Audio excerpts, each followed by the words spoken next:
And of course, it's about the murder investigation of 26-year-old university student Sharon Otieno, who was murdered. Yes, Governor knew Sharon. That is the splash on the Sunday Standard. And of course, the story is the Migori governor has remained very silent on this.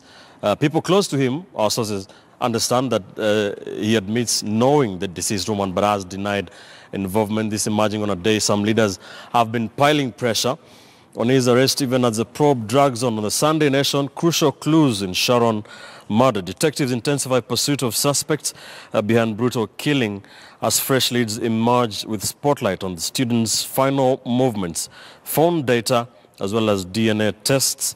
We understand the postmortem was done on Friday. Karl Marx, what is your take on how this story has been unfolding? I mean, it's a very sensitive issue, but it is, the biggest story in the country right now. Justice for Sharon Otieno. How do you think this is going in terms of investigations and political pressure on what really happened, some finger pointing behind the scenes? Thank you, Ben. We are talking of murder. Yeah. And when you talk of murder, this is not something that can be taken light. It's something that actually now the DCI needs to dig deep and tell Kenyans exactly what happened. And, now I think the morality in this country is now stooping low to an extent whereby we can talk of human being, your fellow human being, you can stab 8 times.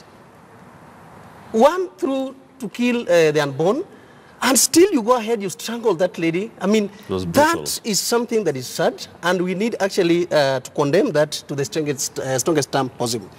But having said that, I think it is high time we as a country, now we don't actually look at people in terms of their positions, their ranks, what they actually possess. But we need to look into this in terms of how they have actually got into the murder of human being.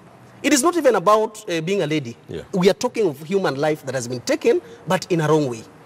So there's, on the one hand, justice for Sharon and her family, and they want the truth to be found, but there's also the issue of the fact that people have been talking and saying that this could involve the high and mighty. I mean, what is priority according to you? We need not to look at it in terms of the high ranked. We need not to look at it saying maybe some high profile personnel. The most important thing is about, a crime has been committed.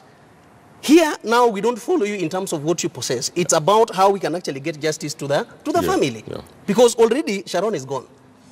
But how else are we going to convince Kenyans that Sharon case will not just dissuade like others, like the lady, that lady, the Kalenjin lady, Mercy Keino, This is the time that now these things, we don't just put them under the carpet. We need to give Kenyans clearly that this is what happened, and then we can actually get these people not only to jail them. All right. Yes. So the murder investigation continues. We did understand mid last week, the DCI, the Directorate of Criminal Investigation, sent homicide detectives down to Migori. They have been carrying out investigations there. Our team is there, our investigative reporter, Brian Obuya, is there together with a man in the region, that is Kevin Ogutu, trying to piece together the investigation, where it has reached so far, and any other developments, as well as reactions. That is still the cover story on all the main newspapers. Still on the cover story.